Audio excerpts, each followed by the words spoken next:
தொகுதி மறுசீரமைப்பு விவகாரத்தில் என்ன முடிவில் திமுக அதிமுக? திமுகவிடம் 30 எம்பிக்கள், அதிமுகவிடம் 4 எம்பிக்கள்.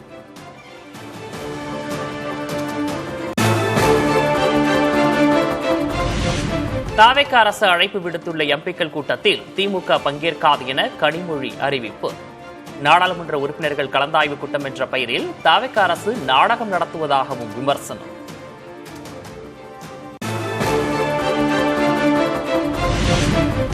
திமுக அதிமுகவை ஆதரவு வட்டத்துக்குள் கொண்டுவர முயற்சி. டெல்லி பாஜக வட்டாரத்திலிருந்து கசியும் தகவல்கள்.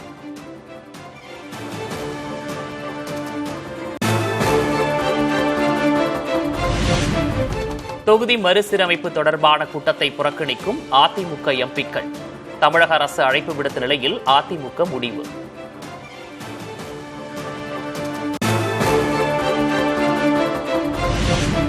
இன்றைய எம்பிக்கள் கூட்டத்தை புறக்கணிக்கும் தேமுதிக.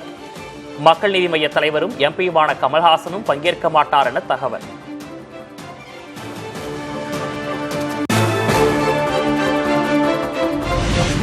திமுக அதிமுக நிலைப்பாட்டையே எடுக்கும் கூட்டணி கட்சிகள். தாவேக அழைப்பு விடுத்துள்ள கூட்டத்தில் 20 எம்பிக்கள் மட்டுமே பங்கேற்கும் சூழல்.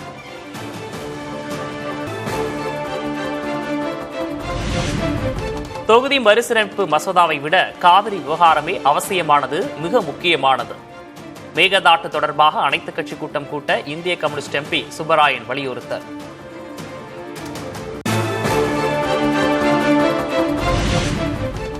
மேகதாட்டு விவகாரத்தில் எந்த தயக்கமும் பயமும் இல்லை. காவிரி விவகாரத்தை திசை திருப்ப தொகுதி மறுசீரமைப்பு தொடர்பான கூட்டமா என்ற கேள்விக்கு அமைச்சர் அருண்ராஜ் பதில்.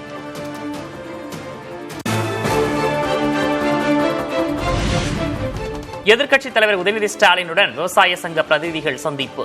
மேகதாட்டு அணை காவிரி பிரச்சினையில் தொடர்ந்து குரல் கொடுக்க கோரிக்கை.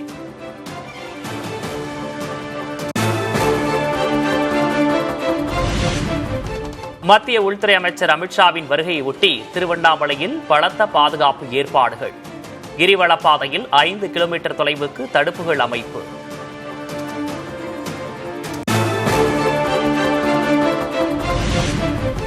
அமித்ஷா வருகையொட்டி திருவண்ணாமலை அண்ணாமலையார் கோயிலில் பாதுகாப்பு ஒத்திகை. பாதுகாப்பு பணிக்காக கோயில் முன்பு போலீசார் குவிப்பு.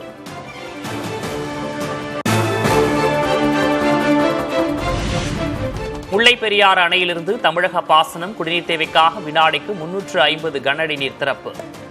கம்பம் பள்ளத்தாக்கு பகுதியில் 14,707 ஏக்கர் விளைநிலங்கள் பாசன வசதி பெறும்.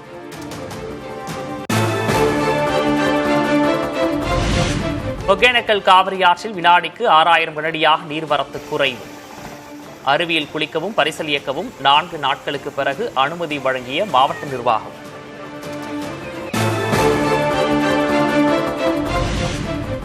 மேட்டூர் அணைக்கான நீர்வரத்து வினாடிக்கு 10,808 கனஅடியாக குறைந்தது.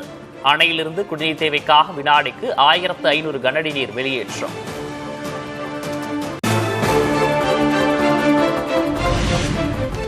மேற்கு தொடர்ச்சி மலையோர மாவட்டங்களில் இன்று மழை பெய்யும். இடி மின்னலுடன் பலத்த காற்றும் வீசும் என வானிலை ஆய்வு மையம் கணிப்பு.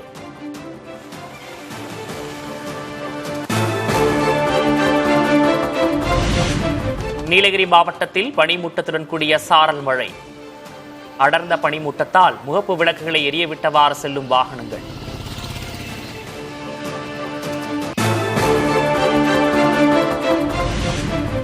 தலைநகர் டெல்லியை தத்தளிக்க செய்யும் கனமழை. விடாமல் நாள்தோறும் பெய்யும் கனமழையால் சிரமத்துக்கு ஆளாகியுள்ள மக்கள்.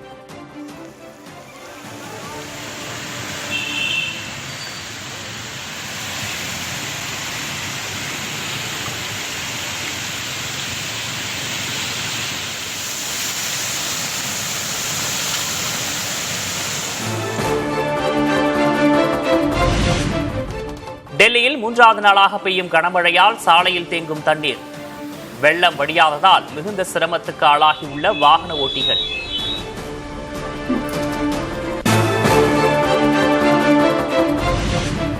டெல்லி ஜகத்பூர் பகுதியில் திறந்தவெளி கழிவுநீர் கால்வாயில் விழுந்த 3 பள்ளி மாணவர்கள்.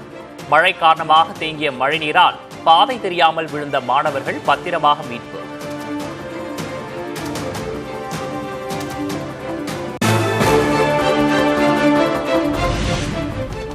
இமாச்சல பிரதேசம் சம்பா மாவட்டத்தில் தலைகீழாக கவிழ்ந்து விபத்துக்குள்ளான தனியார் பேருந்து. ஓட்டுநர் உட்பட 7 பேர் உயிரிழப்பு, 11 பேர் காயம்.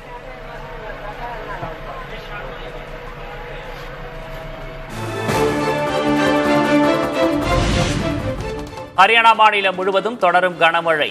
தாழ்வான பகுதிகளில் தேங்கும் மழை நீரால் மக்களின் இயல்பு வாழ்க்கை பாதிப்பு.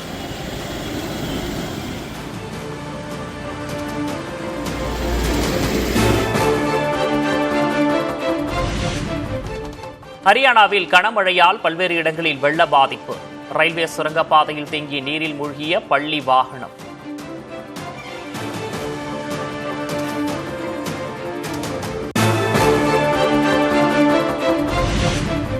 அசாமில் மழை நின்ற பிறகும் வடியாத வெள்ளம். தாழ்வான பகுதிகளில் வசித்து வந்த நூற்றுக்கணக்கான மக்கள் முகாம்களில் தஞ்சம்.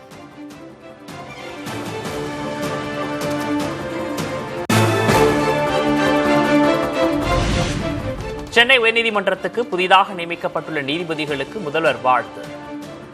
மக்கள் அனைவருக்கும் சம நீதியும் சமூக நீதியும் கிடைக்கும் வகையில் பணி சிறக்கட்டும் என பதிவு.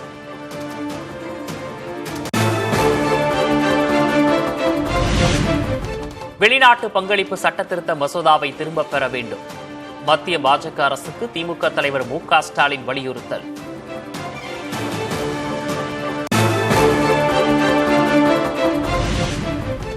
$2 கோடி செக் மோசடி வழக்கில் நேரில் ஆஜராக நடிகரும் பாஜக நிர்வாகியுமான சரத்குமாருக்கு சம்மன்.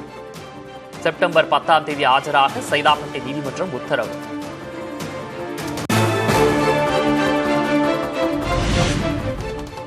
தவேக அமைச்சரவையில் காங்கிரஸ் இடம்பெற்றதற்கு தமிழ் மாநில காங்கிரஸ் தலைவர் ஜி.கே. வாசன் பாராட்டு.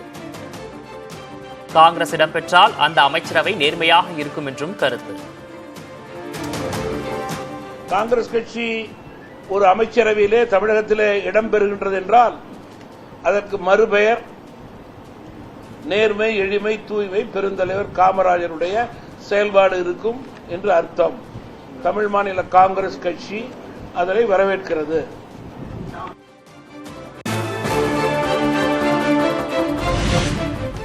சிட்கோ நிலத்தை அபகரித்ததாக தொடரப்பட்ட வழக்கில் திமுக முன்னாள் அமைச்சர் மா. சுப்பிரமணியன் மீது குற்றச்சாட்டு பதிவு.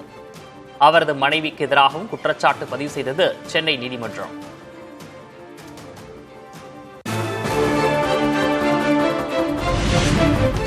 பழனி கோயில் நில மோசடி வழக்கில் கைதான அன்வர்தீன் சிறையில் உயிரிழந்தது குறித்து நீதிபதி விசாரணை. மதுரை ராஜாஜி அரசு மருத்துவமனையில் நேரில் விசாரணை நடத்திய நீதிபதி ராஜபிரபு.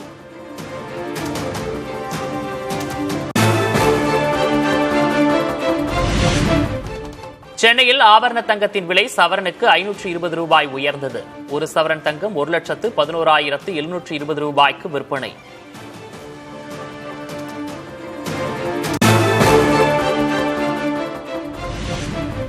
சென்னையில் வெள்ளி விலை மாற்றமின்றி விற்பனை. 1 கிலோ வெள்ளி 2,50,000 ரூபாய்க்கு விற்பனை செய்யப்படுகிறது.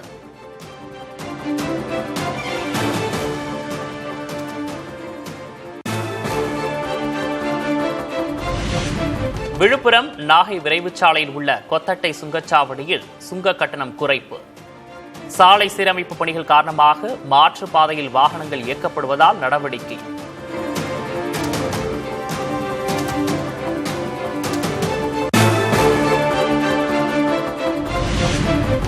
ஃபார்ச்சூன் பிராண்டின் பிரயோலா சூரியகாந்த எண்ணெயை தரம் குறைந்ததாக அறிவித்தது உணவு பாதுகாப்பு ஆணையம். வைட்டமின் டி குறைவாக இருப்பதாக கூறி அதானி குழும நிறுவனம் மீது அபராதம்.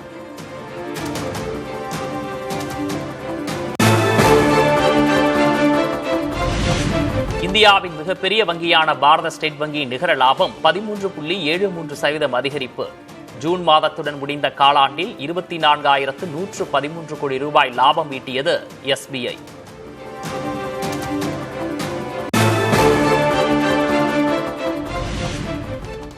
இந்தியா, சீனா உள்ளிட்ட நாடுகள் ரஷ்யாவிடமிருந்து கச்சா எண்ணெய் வாங்கும் நாடுகளுக்கு 100% வரை கூடுதல் வரி விதிக்கும் புதிய மசோதா.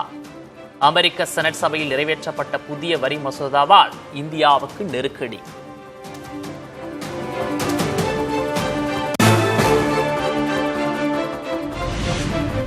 இலங்கையின் கம்பஹா மாவட்டத்தில் உள்ள சிறார் சீர்திருத்த பள்ளியில் வார்டன்களுக்கு எதிராக கைதிகள் போராட்டம். நிலைமை கைமீறி போனதால் கண்ணீர் புகைக்குண்டுகளை வீசி கூட்டத்தை கலைத்ததில் 28 கைதிகள் காயம்.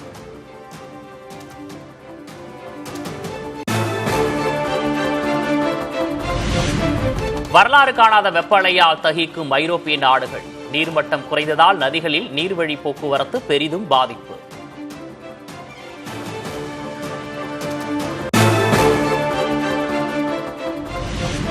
இந்தோனேஷிய தலைநகர் ஜகார்த்தாவில் அரசு கட்டிடத்தில் பயங்கர தீ விபத்து. 16 மாடி கட்டிடத்தில் பற்றிய தீயை அணைக்க தீவிர போராட்டம்.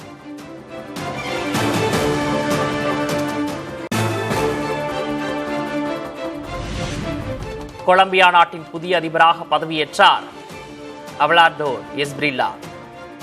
குற்றங்கள், போதைப்பொருள் புழக்கங்களை தடுக்க பாடுபடப் போவதாக வாக்குறுதி.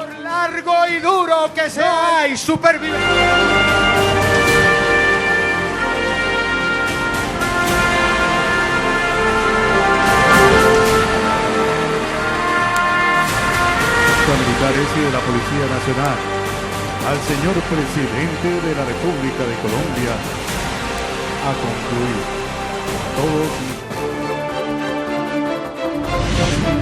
சீனாவில் நாய்களின் குறைப்பை புரிந்து கொண்டு அதை மொழி மாற்றும் நவீன தொழில்நுட்பம். பசியாக இருக்கிறது, விரைவாக வீட்டுக்கு வா என்ற ரீதியில் ஸ்மார்ட் போன்களுக்கு வரும் தகவல்கள்.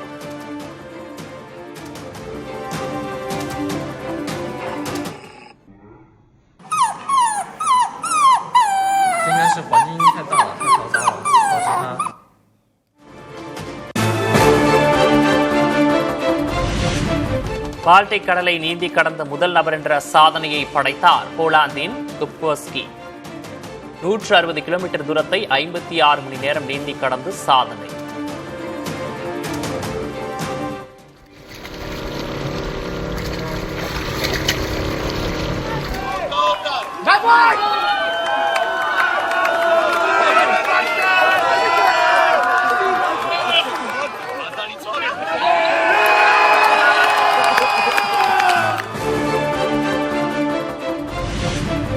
இருபது வயதுக்குட்பட்டோருக்கான உலக ஈட்டி எறிதல் சாம்பியன்ஷிப்பில் வெள்ளி வென்றார் இந்தியாவின் ஆஷிஷ் யாதவ்.